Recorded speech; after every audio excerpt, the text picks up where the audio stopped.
New surveys to measure and improve community participation by people with disabilities. A tool for independent living centers. This is a project of the Research and Training Center on Measurement and Interdependence in Community Living, MICL, which is funded by the National Institute on Disability and Rehabilitation Research.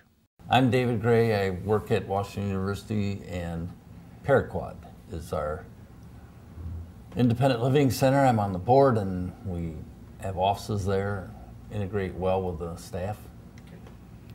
I'm Jessica Dashner. I'm an occupational therapist at Washington University School of Medicine. I don't have to tell independent living centers that they need to monitor the progress of their programs. You've heard this 100 times. You've probably had 30 surveys. You have different funding sources, and each one of them wants to know a little something different. So what we've done is we've developed some measurement tools that might be of interest to independent living centers to show the state funds, the federal funds, the United Way funding centers, and all these other places we get money, that we're doing a good job, that our interventions really make a difference in people's lives. This is a tool designed to measure and ultimately increase community participation for people with disabilities. The instruments we've developed, we have what we call a core survey, which asks questions about basic demographics, disability-specific information, use of assistive devices and personal assistance services. Then we've developed the Parts G survey, which is our participation survey. It covers participation and evaluation in 24 different activities. We range from personal care things such as bathing, dressing, bowel care, bladder care, to meal preparation, moving outside of the home, leisure activities, socializing, communication. And so we find out how much time an individual spends doing those activities, how they evaluate their participation in those activities, so how much choice, importance, control, and satisfaction they have, what services that they, or supports that they use, so different personal assistance services or assistive technology. And then we have the SPARC survey, which assesses the community participation at 19 sites in the community. We have sections for things like grocery stores, restaurants. So this is the subjective. So the individual with a disability fills out the survey and rates their participation at the sites. The SPARC survey assesses, again, how frequently an individual does an activity. They name the specific site that they attend. They talk about their evaluation of participation at the site, the supports that they use to go to the sites. There's a piece on how they feel like they're treated at the site, so how the employees of a grocery store interact with them, how accessible that site is, and then the transportation they use to get to those sites. Yeah, there's probably 30 or 40 measures that you could use to look at participation, and then you have the ADAG that if you really wanted to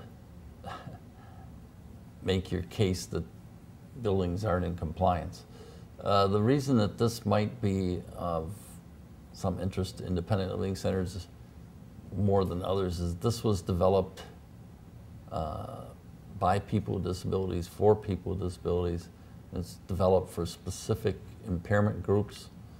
Our approach to disability is that you're really not disabled unless the environment doesn't allow you to do the activity. So you come to a curb and there's no curb cut, then you're a disabled mobility person. But if there's a curb cut, then you're able to go across the street and you're not disabled. So these tools help communities reduce the environmental part of being disabled, and it allows you to track it. And the neat thing is you're not being compared to a normal distribution of people who have no apparent impairments. You're able to look at how you participate compared to other people that are maybe more like you, like spinal cord injury or MS or CP or post-stroke or a whole variety of different types of diagnosis.